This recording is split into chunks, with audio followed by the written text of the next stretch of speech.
আসসালামু আলাইকুম রহমতুল্লাহি ওয়া বারাকাতুহু। বিসমিল্লাহির রহমানির রহিম। আলহামদুলিল্লাহি হামদাশ শাকিরিন ওয়া সালাওয়াতু রাব্বি ওয়া সালামুহু আলান নাবিয়্যিল আমিন নাবিয়্যিনা মুহাম্মাদিন ওয়া আলা আলিহি ওয়া সাহবিহি ওয়া মান ইসতান্না বিসুন্নতিহি ওয়া ইহতাদা বিহুদাহু ওয়া দাআ বিদাওয়াতিহি ইলা ইয়াউমিদ্দিন, আম্মা বা'দ। قال الله عز وجل: إنما المؤمنون الذين آمنوا بالله ورسوله ثم لم يرتابوا وجاهدوا بأموالهم وأنفسهم في سبيل الله أولئك هم الصادقون।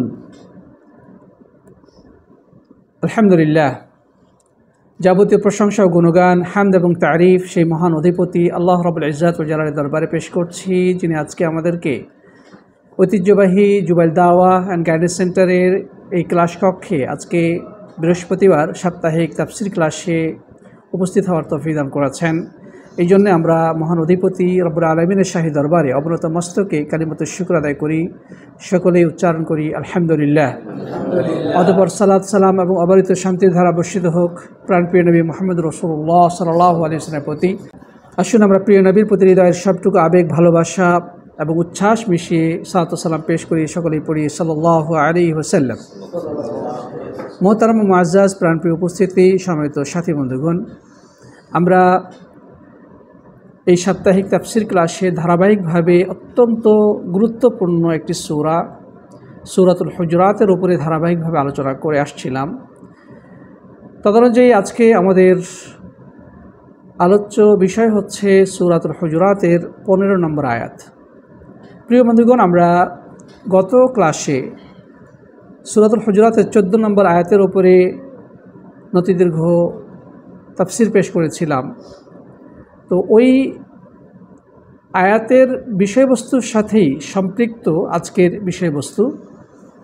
আল্লাহ সুবহানাহু ওয়া তাআলা এই আয়াতে কারিমার মধ্যে ইরশাদ করছেন, ইন্নামাল মুমিনুনা আল্লাযীনা আমানু বিল্লাহি ওয়া রাসূলিহি সুম্মা লাম ইয়ারতাবু।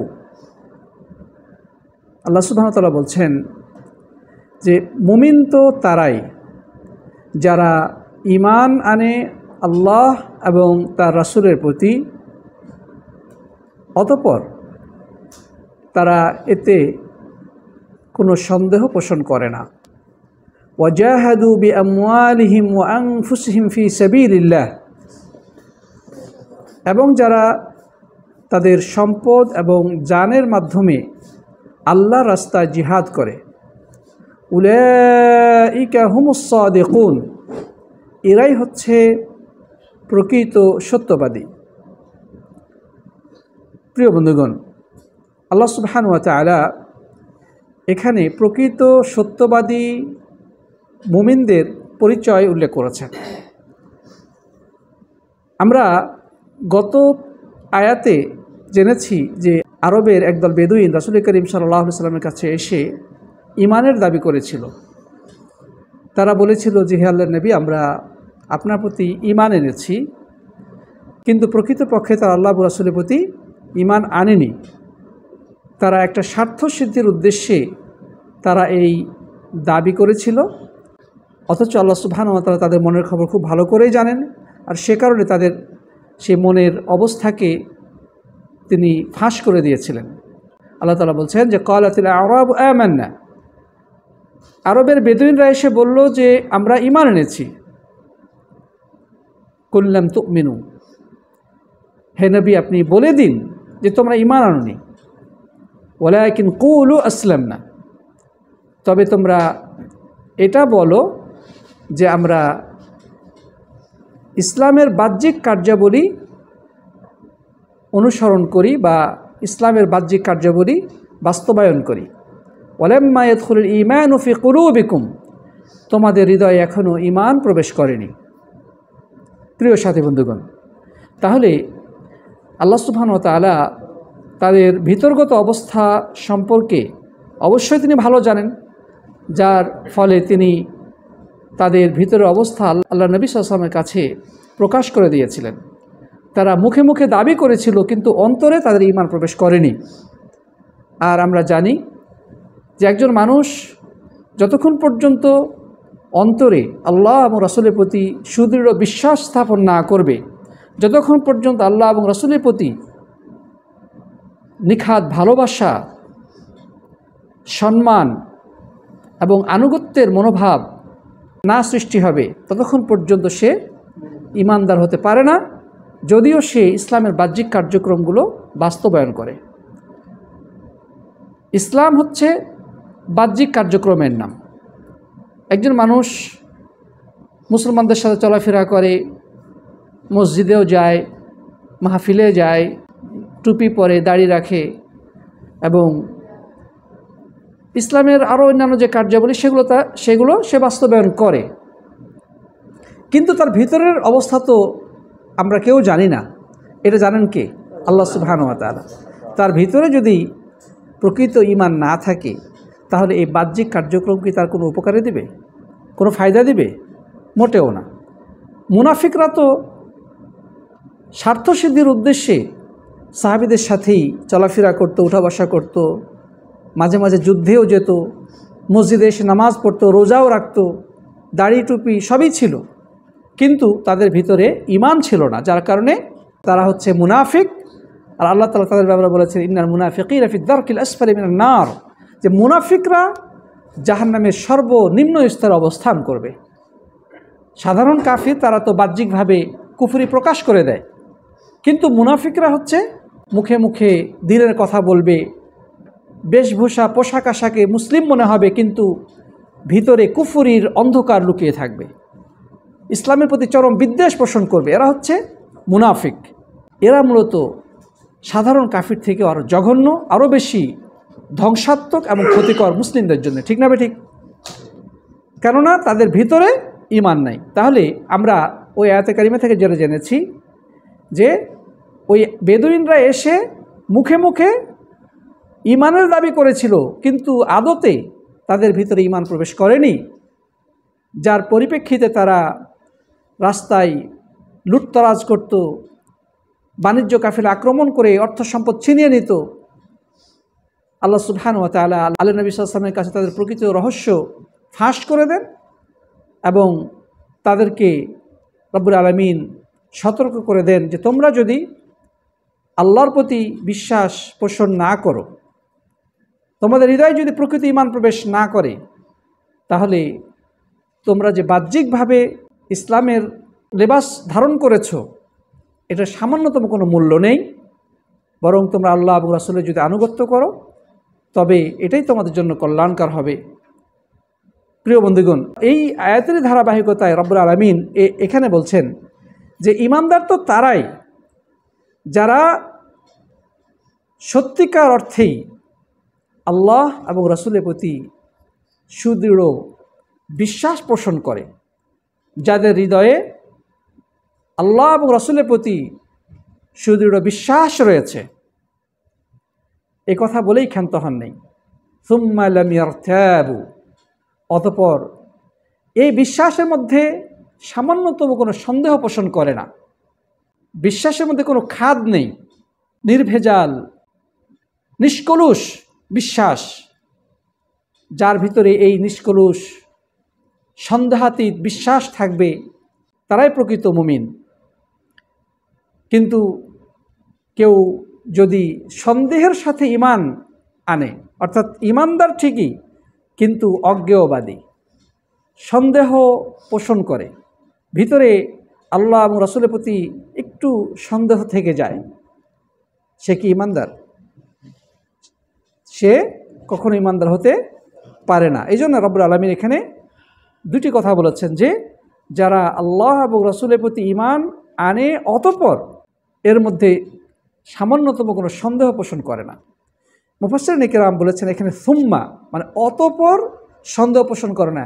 এটা কেন বলেছেন? অতঃপর দ্বারা এখানে উদ্দেশ্য হলো যে মৃত্যুর আগ পর্যন্ত তারা এই ঈমানের উপরে অবিচল থাকে এবং এর মধ্যে সামান্যতম কোনো সন্দেহ পোষণ করে না।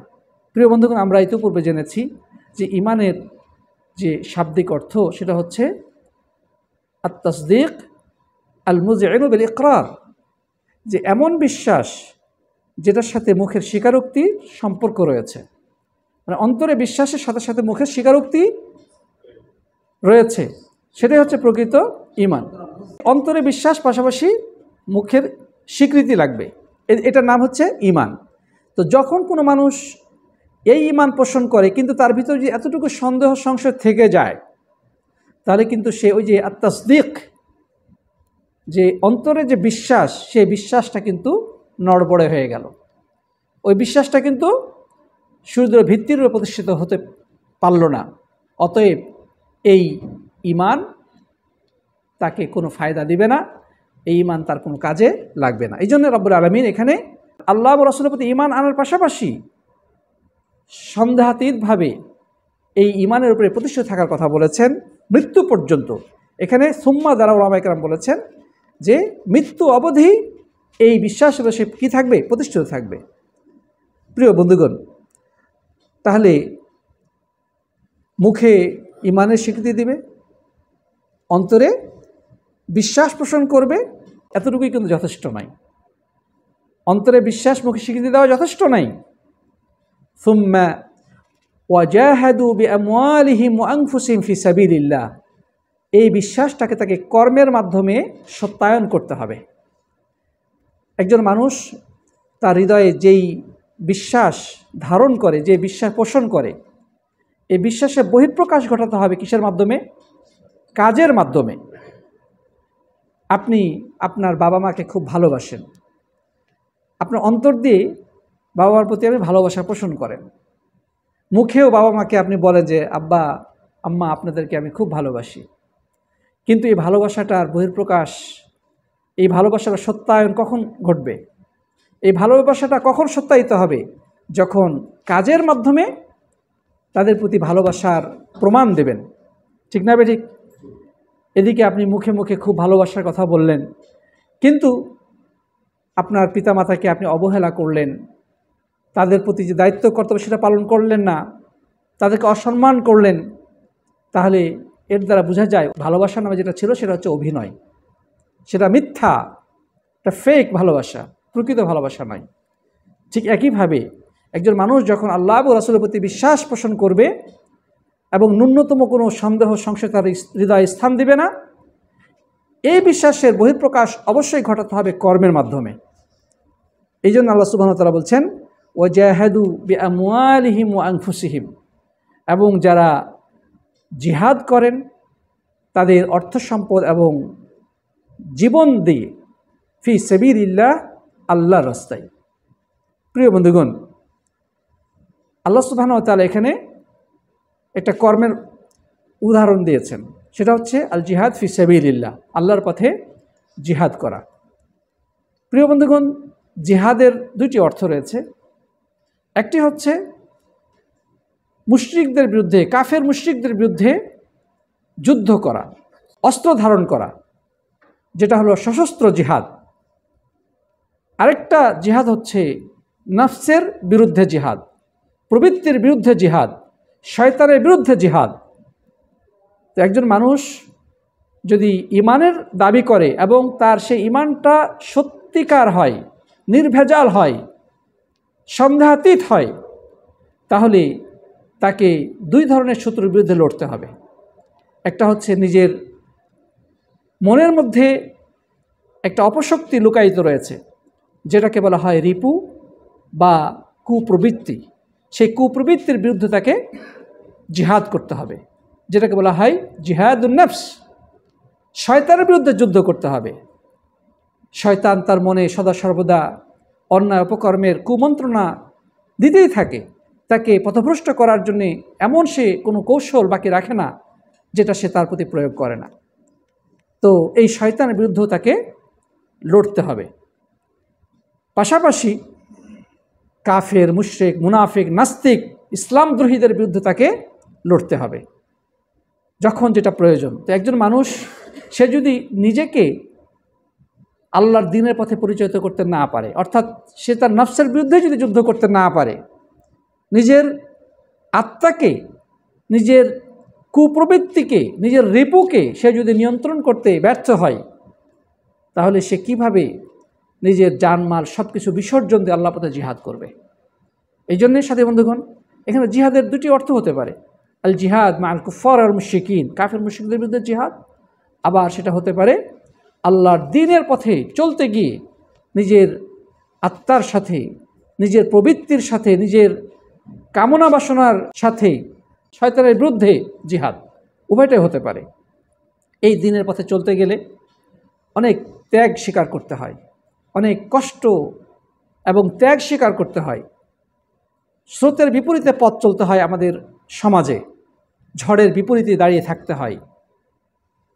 আল্লাহ নবী সাল্লাল্লাহু আলাইহি ওয়াসাল্লাম বলেছেন যে কিয়ামতের আগে এমন একটি সময় আসবে, ঈমান ধরে রাখা ততটাই কঠিন হবে যতটা কঠিন এ হাতের তালুতে একটি জ্বলন্ত আঙ্গার রাখা কঠিন।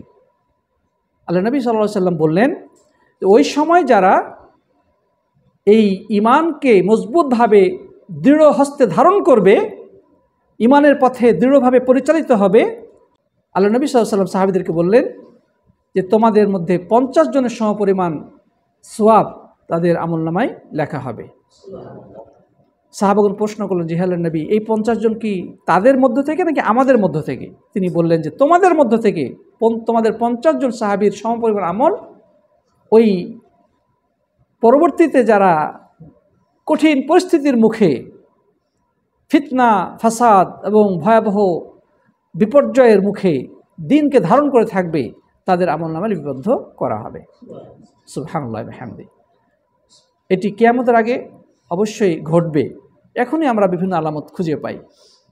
যদিও হাদিসটি নিয়ে আমাদের মাঝে কিছুটা দ্বিমত রয়েছে, কেউ বলেছেন সহিহ, কেউ বলেছেন জয়ীফ, তবে অনেক আলেমের মতে এই হাদিসটি সহিহ।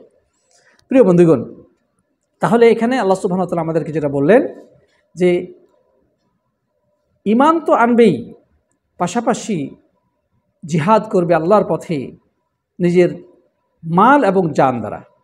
এখানে আগে মালের কথা উল্লেখ করেছেন, পরে জানের কথা উল্লেখ করেছেন। কেন? ওলামায়ে কেরাম দুইটি ব্যাখ্যা দিয়েছেন। একটি ব্যাখ্যা হলো যে একজন ঈমানদারের মনের অবস্থার উপরে বিবেচনা করে এই কথাটা বলা হয়েছে, কারণ জান দেওয়ার থেকে মাল দেওয়াটা সহজ। এই জন্য প্রথমে সহজ বিষয়টা উল্লেখ করা হয়েছে, এরপরে কঠিন বিষয়টা উল্লেখ করা হয়েছে। এটা একটা ভাষাগত শৈলী এবং মানুষের মানসিকতার সাথে সম্পৃক্ত একটি বিষয়। ওলামায়ে কেরাম আরেকটি অর্থ করেছেন যে জিহাদের জন্যে সম্পদের প্রয়োজন, জিহাদের প্রস্তুতির জন্যে কিছু সম্পদের প্রয়োজন আছে, তাই না? আপনি কাফেরদের বিরুদ্ধে জিহাদ করতে যাবেন, তো সেখানে আপনার অস্ত্রশস্ত্রের প্রয়োজন আছে। আল্লাহ তাআলা কোরআনে বলেছেন, ওয়াইদু লাহুম মাসতাতা'তুম মিন কুওয়াতিন ওয়া মিন রিবাতিল খাইলি তুরহিবুনা বিহি আদুওয়াল্লাহি ওয়া আদুওয়াকুম। তোমরা কাফেরদের বিরুদ্ধে সাধ্য অনুযায়ী শক্তি সঞ্চয় করো এবং ঘোড়া প্রস্তুত করো, যার দ্বারা তোমরা আল্লাহর দুশমন এবং তোমাদের দুশমনকে ভীত সন্ত্রস্ত করতে পারো। তাহলে জিহাদের জন্যে প্রিয় বন্ধুগণ শক্তি, রসদ সামগ্রী এবং অর্থের প্রয়োজন আছে। সেদিক থেকে রব্বুল আলামিন এখানে প্রথমেই অর্থ সম্পদের কথা বলেছেন, এরপরে জানের কথা বলেছেন। মানে অর্থ দ্বারা এবং জান দ্বারা জিহাদ করে। একজন মানুষ জিহাদে গেলে তার জান মাল, সে যা কিছু নিয়ে বের হয়েছে সব কিছুই চলে যেতে পারে। তার অর্থ সম্পদ যা কিছু ছিল সব কিছুই লুণ্ঠিত হতে পারে ইসলামের দুশমনদের দ্বারা। এমনকি মানুষের সর্বাধিক প্রিয় জিনিস, মানুষের জীবন, এটাও চলে যেতে পারে, অর্থাৎ তাকে মৃত্যু বরণ করতে হতে পারে। আল্লাহ সুবহানাহু ওয়া তাআলা তাই তো বলেছেন যে যারা জিহাদ করে আল্লাহর রাস্তায় নিজের অর্থ সম্পদ এবং জান দ্বারা, উলাইকা হুমুস সাদিকুন, এরাই হচ্ছে প্রকৃত সত্যবাদী। একজন মানুষ জিহাদে গিয়েছে, প্রথমে ঈমান এনেছে, সৎকর্ম ঈমান এনেছে, ঈমান আনার পরে এখন সে ঈমানের প্রয়োগ ঘটাচ্ছে জিহাদের মাধ্যমে, সৎকর্ম বাস্তবায়নের মাধ্যমে। যারা এটি করবে তারাই হচ্ছে সত্যবাদী। ওই সকল বেদুইনদের মতো নয় যারা আসলে ছিল মিথ্যাবাদী, যারা মুখে মুখে ঈমানের দাবি করেছিল কিন্তু আদতে তারা ঈমান আনেনি, তাদের মতো নয়, বরং সত্যবাদী ঈমানদার তারাই যারা ঈমান আনার পাশাপাশি কর্মের মাধ্যমে তাদের সেই ঈমানের সত্যতাকে বাস্তবায়িত করে। এই জন্য উলামায়ে কেরাম ঈমানের ব্যাখ্যায় যেটা বলেছেন, যেটা আমরা এর আগেও উল্লেখ করেছি, যে ঈমান বলা হয় তিনটে জিনিসের নাম। ঈমান হচ্ছে তিনটা জিনিসের নাম। কি কি? আত-তাসদীক বিল কলব। আত-তাসদীক বিল কলব মানে অন্তর দ্বারা বিশ্বাস পোষণ করা, আর নুতক বিল লিসান মুখে স্বীকৃতি প্রদান করা বা মুখে ঘোষণা দেওয়া, উচ্চারণ করা, এবং 3 নম্বর হচ্ছে ওয়াল আমাল বিল জাওয়ারিহ কর্মের মাধ্যমে সেটার বাস্তবায়ন ঘটানো। এই তিনটি সমন্বয়ের নাম হচ্ছে কি? ঈমান। প্রিয় বন্ধুগণ, অতএব দুইটি আয়াতের বিষয়বস্তু প্রায় একই, আর সেটা হচ্ছে যে ঈমান এবং ইসলামের মধ্যে পার্থক্য, এবং প্রকৃত ঈমানদার হতে হলে কি বৈশিষ্ট্য থাকতে হবে সেটা। আল্লাহ সুবহানাহু ওয়া তাআলার কাছে দোয়া করব, আল্লাহ যেন আমাদেরকে সত্যিকার ঈমানদার হওয়ার তৌফিক দান করেন, আল্লাহুম্মা আমিন। যাদের ব্যাপারে রব্বুল আলামিন উলাইকা হুমুস সাদিকুন, তারাই হচ্ছে সত্যবাদী ঈমানদার, সেই সত্যবাদীদের অন্তর্ভুক্ত যেন আমরা হতে পারি। আল্লাহ সুবহানাহু ওয়া তাআলা আমাদের সবাইকে তৌফিক দান করুন, আল্লাহুম্মা আমিন। আল্লাহ সুবহানাহু ওয়া তাআলা যেন আমরা প্রকাশ্যে অপ্রকাশ্যে সকল অবস্থায় আল্লাহ এবং রাসূলের আনুগত্য করতে পারি। আমরা যেখানেই যে অবস্থা থাকে না কেন, আল্লাহর আনুগত্য এবং রাসূলের আনুগত্য থেকে কোনোভাবেই যেন আমরা মুখ ফিরিয়ে না নেই। আল্লাহ সুবহানাহু ওয়া তাআলা আমাদের সেই তৌফিক দান করেন, আল্লাহুম্মা আমিন। আমাদের মনের মধ্যে ন্যূনতম কোনো সন্দেহ যেন দ্বীনের প্রতি না থাকে। আল্লাহ সুবহানাহু ওয়া তাআলা আমাদের মনকে পরিচ্ছন্ন করে দেন, আমরা পড়ি আল্লাহুম্মা আমিন। হাদা ওয়া সাল্লাল্লাহু আলা নবিয়িনা মুহাম্মাদিন ওয়া আলা আলিহি ওয়া সাহবিহি আজমাইন। আসসালামু আলাইকুম ওয়া রাহমাতুল্লাহি ওয়া বারাকাতুহু।